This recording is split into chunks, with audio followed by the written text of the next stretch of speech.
이어서 일본으로 넘어가겠습니다. 스가가 가고요. 기시다가 옵니다. 기시다 후미오 새 일본 총리가 내일 취임하는데 먼저 관련 영상부터 보시겠습니다.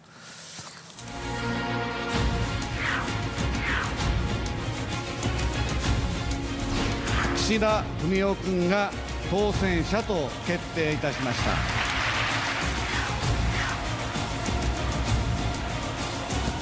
た。我が国の未来に関わる重大な課題が山積しています。私は早速今日から全力で走り始めます。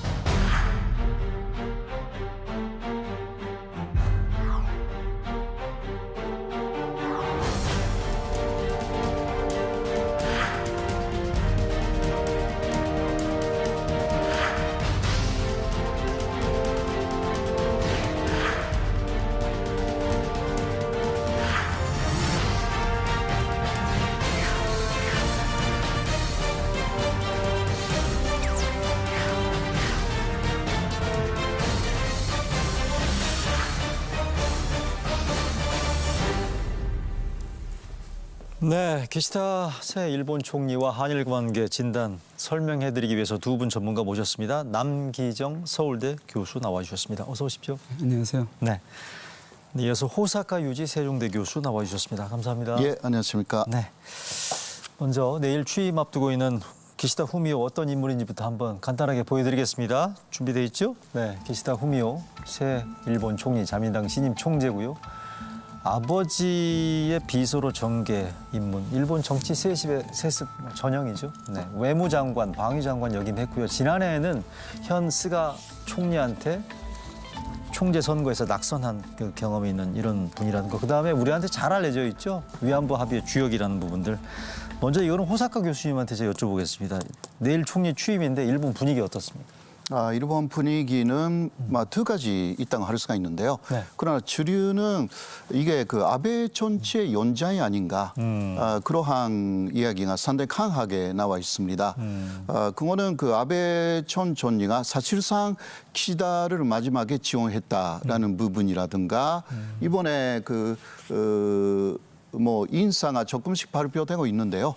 그 인사를 봐도 아베 색깔이 강하다. 아, 그래요? 물론 그 아베 전 총리는 거기에 대해서 불만이 또 있기는 하지만 그 불만으로도 말할 수 있다라는 것 자체가 그 아베 정치 그리고 또 아소 다로 그러니까 말하자면 극우파 쪽에 말을 너무 듣고 있는 거 아닌가. 그 기시다 존재의 하나의 특징은 잘 사람의 말을 듣는다라는 주변 사람 말을 잘 듣는다. 예, 잘 듣는다라는 이야기가 상당히 많이 나와 있고 그거는 긍정적이네요. 긍정적이기도 하지만 부정적인 뜻으로 많이 지금까지는 이야기를 남의 했습니다. 의견에 너무 영향을 많이 받는다 뜻으로. 예, 네, 자신의 위교는 없다. 이러한 부분으로 오히려 상당히 야유하는 말로. 여론은 어때요? 호의적인가요? 새 총리에 대해서. 예? 여론, 일본 국민들의 여론. 여론은 바로 이러한 내용들이 상당히 그 우세적입니다. 그걸 여론을 말씀해 주신 거고. 자, 남기정 교수님한테 이거 간단하게요. 네. 일단 오늘 우리가 기시다 총리를 얘기하는 이유가 한일 관계 때문에 지금 이 얘기를 하는 건데 간략하게 보시기에 기시다 총리가 지금 새로 뽑히게 되는 게 한일 관계에는 긍정적으로 봐야 됩니까? 부정적으로 봐야 됩니까? 아니면 이도저도 아닌 거로 봐야 됩니까? 양면이 다 있다고 생각됩니다. 양면이 다 있다.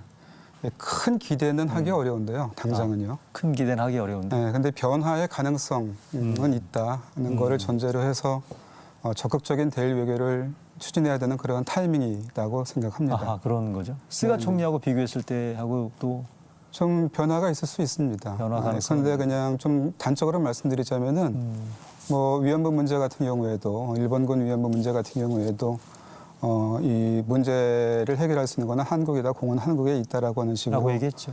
얘기를 하기 때문에 지금까지의 그 일본의 보수적인 지도자들하고 전혀 변화가 없다 이렇게 보는 것도 가능하지만 그동안에 나오지 않았던 이 워딩 같은 것들이 조금 발견되거든요. 그러니까 자세한 얘기는 좀 이따가 대화가 필요하다 이런 얘기도 하고 있고 해서 좀 뭔가 이렇게 가능성은 보인다 이렇게 얘기할 수 있을 것 같습니다. 한편으로는 호사카 교수 말씀하신 것처럼 아베 정권의 연장이다라 이런 부분들은 조금 좀 부정적인 요소로 해석될 여지가 꽤 있지 않나요? 네, 네, 그런 부분은 분명히 있습니다. 그런데 그 외교 안보는 아베, 경제는 분배, 뭐 이렇게 좀 얘기해 볼 수 있을까요? 아, 그래요? 네, 그래서 좀 약간 다른 모습도 보이려고 하는 부분이 있는데요.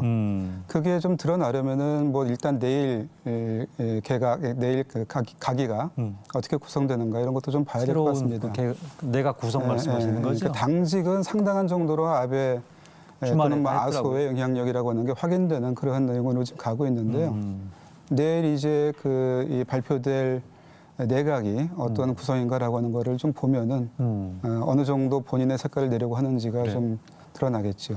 우리 이 시청자들이 일본 정치를 아마 잘 모를 수도 있고 익숙하지 않을 수가 있으니까 아까도 아베의 뭐 이를테면 영향력을 말씀해 주셨는데 아베가 지금 퇴임한 게 언젠데 아직까지도 이렇게 아베 영향력이 그렇게 셉니까? 예, 그거는 뭐 아베라기보다 아베 전 총리가 미칠 수 있는 파벌에 대한 영향력이죠. 그러니까 호소다파라는 그 파벌이 있는데요. 예.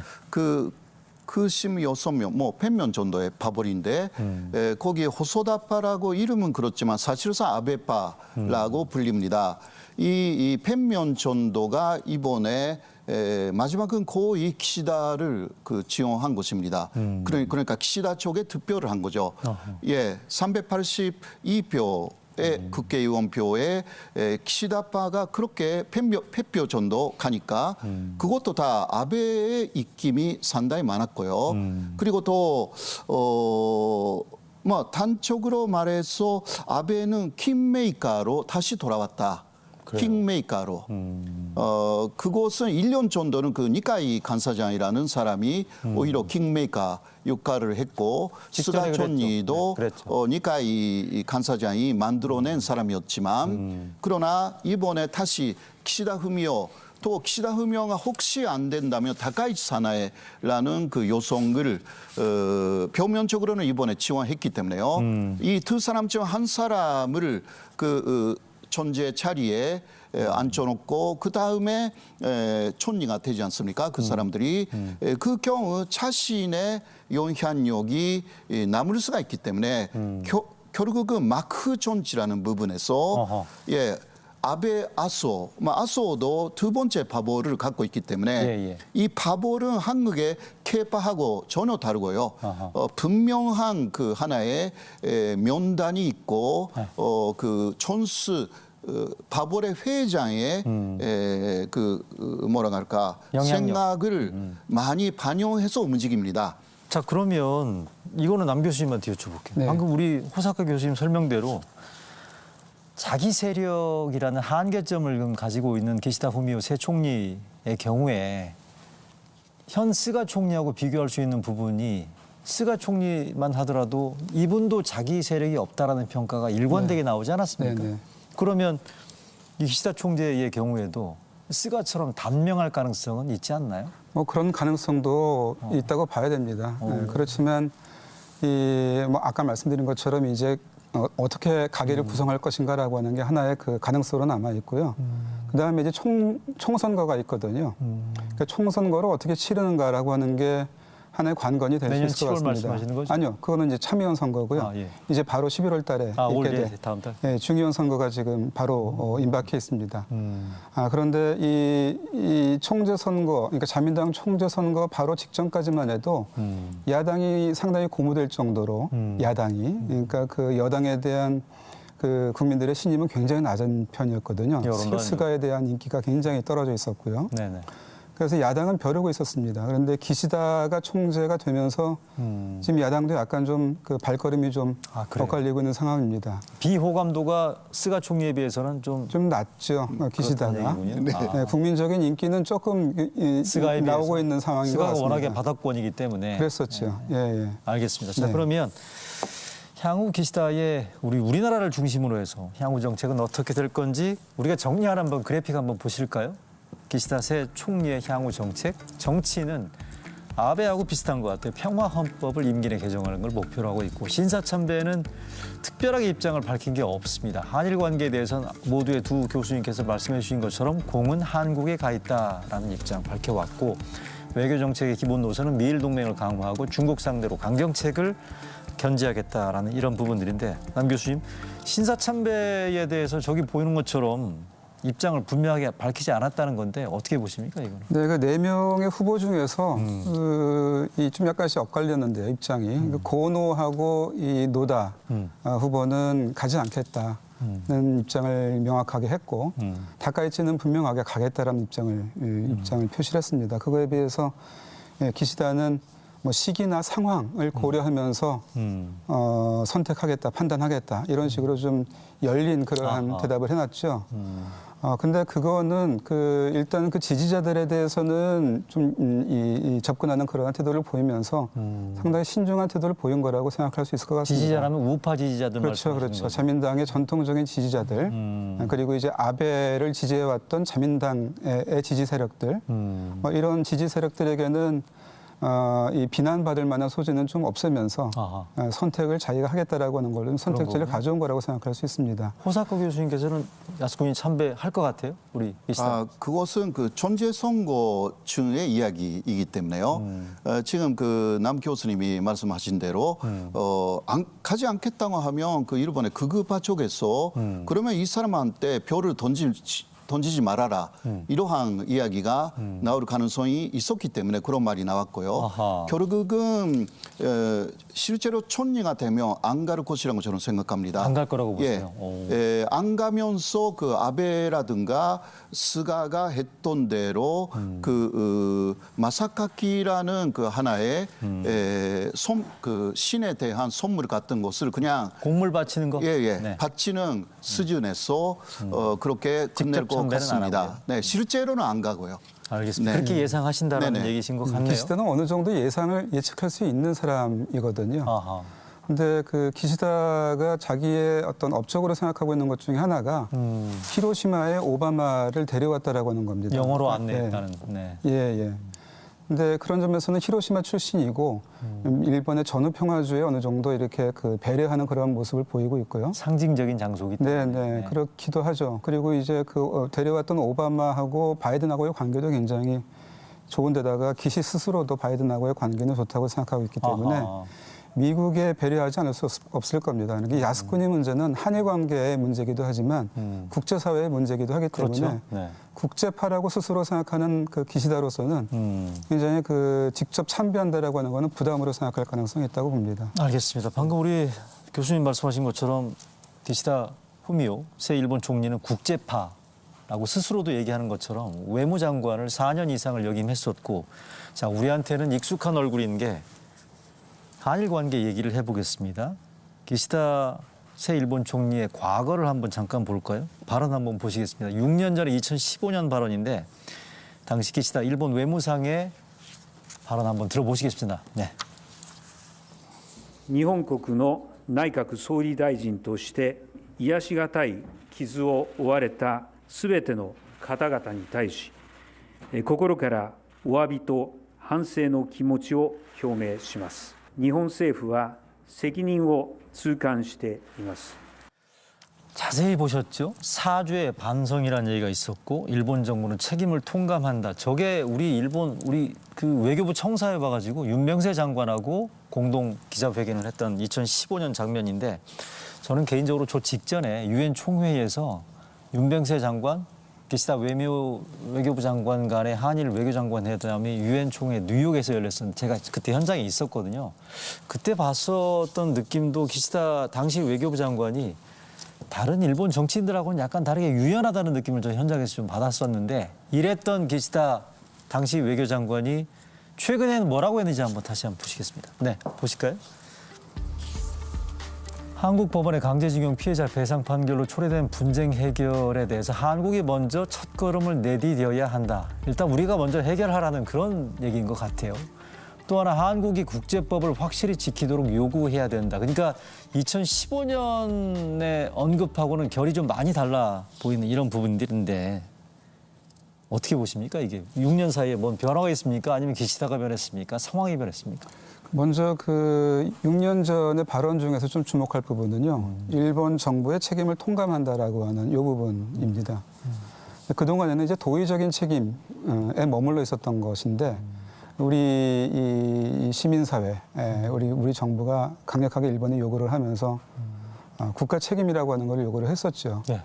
근데 이제 국가 책임이라고 하는 데까지는 나가지 못했지만 도의적이라고 하는 말을 뺨으로써 정부의 책임이라고 하는 걸로 조금 전진시킨 부분입니다.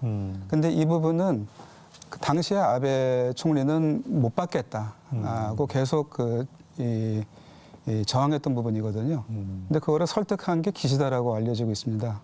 그러니까 기시다가 설득을 해서 아베를 끌어왔죠. 네. 아베 아베 총리를 끌어와서 합의하게 만들었는데요. 문제는 뭐냐면 바로 그 직후에 있었던 기자회견에서 문제가 좀 있었던 것 같습니다.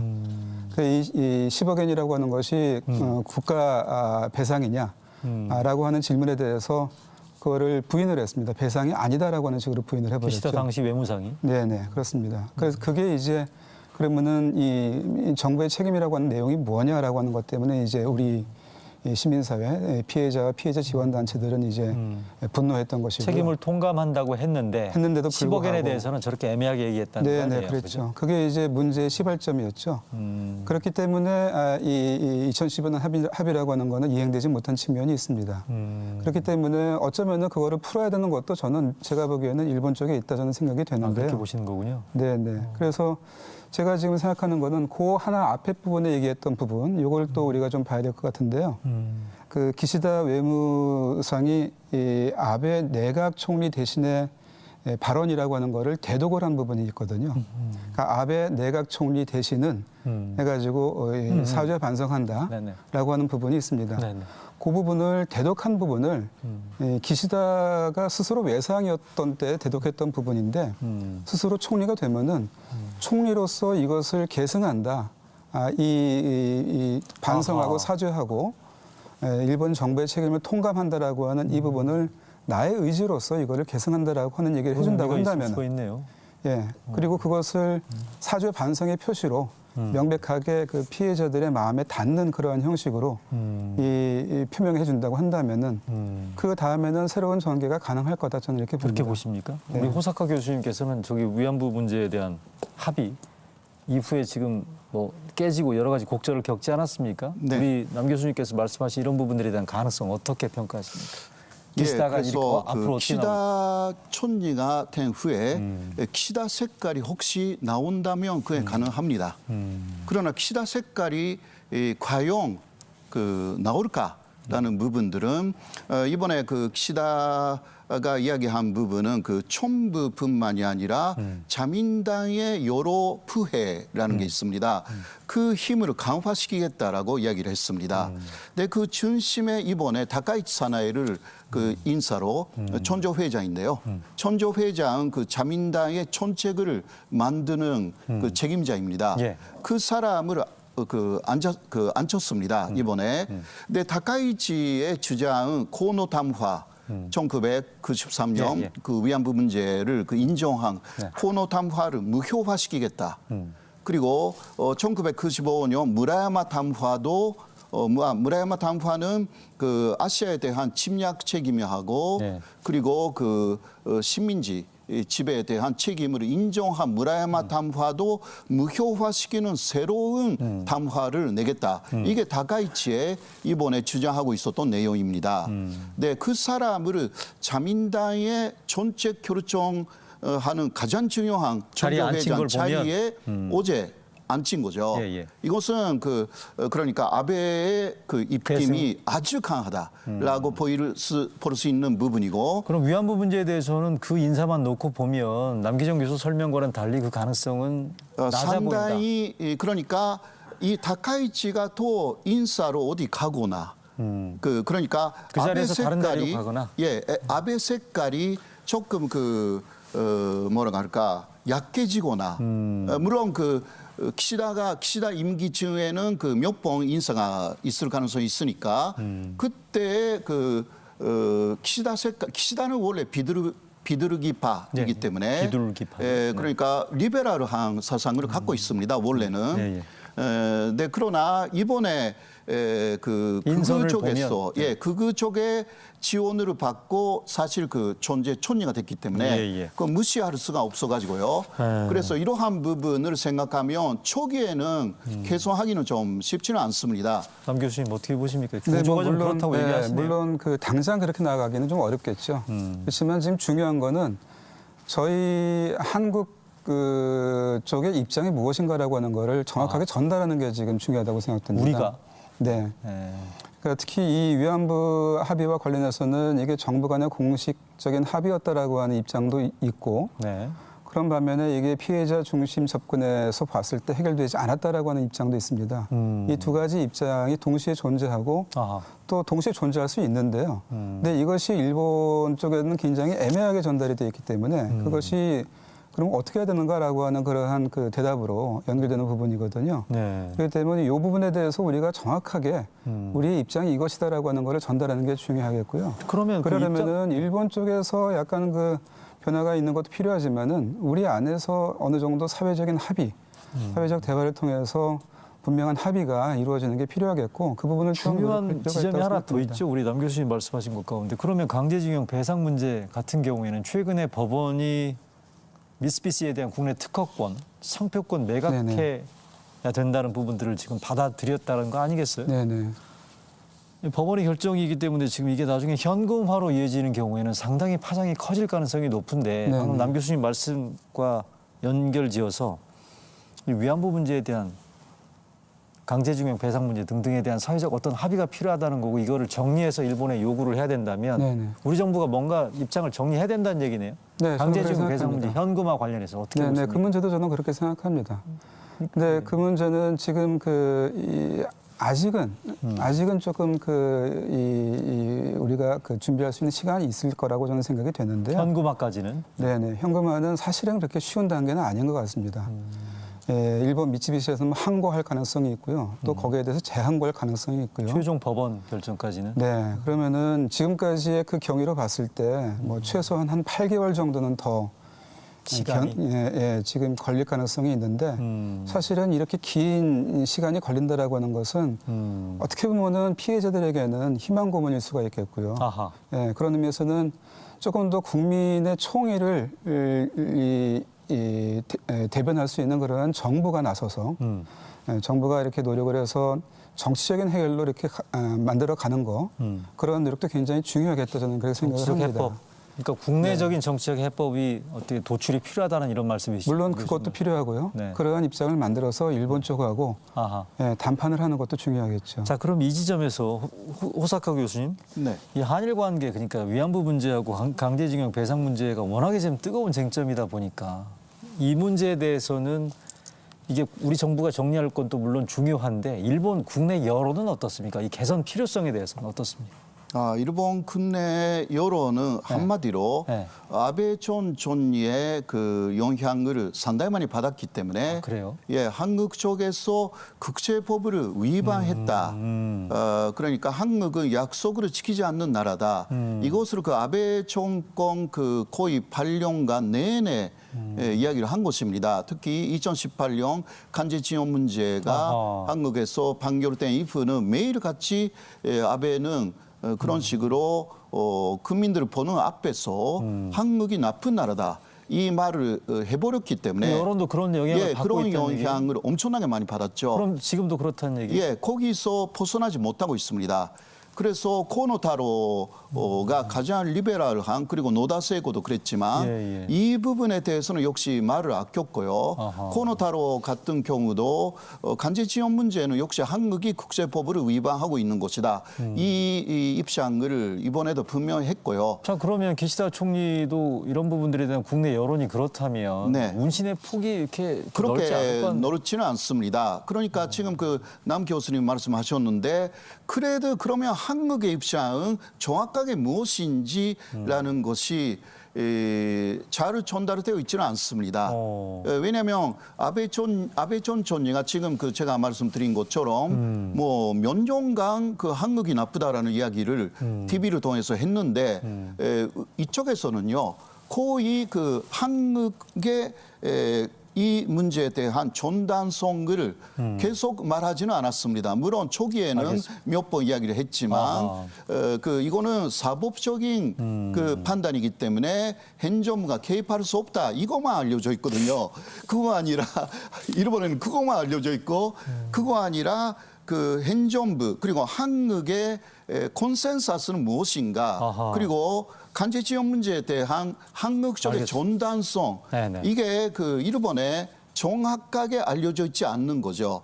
이것을 알려야 하는 것입니다. 알겠습니다. 네. 단기적으로는 쉽지 않다는 느낌이 드네요. 교수님 그렇죠? 네, 분명히 여론 환경은 여론 지형은 그런 일본을 상대로 해야 되겠지만은요. 한편으로는 일본의 여론도 조금 변화하고 있는 부분도 있는 것 같습니다. 아베 시기에 그 안 좋았던 한일 관계에 대해서 피로해지는 그런 느낌도 일본에서 아하. 있는 것 같고요. 네.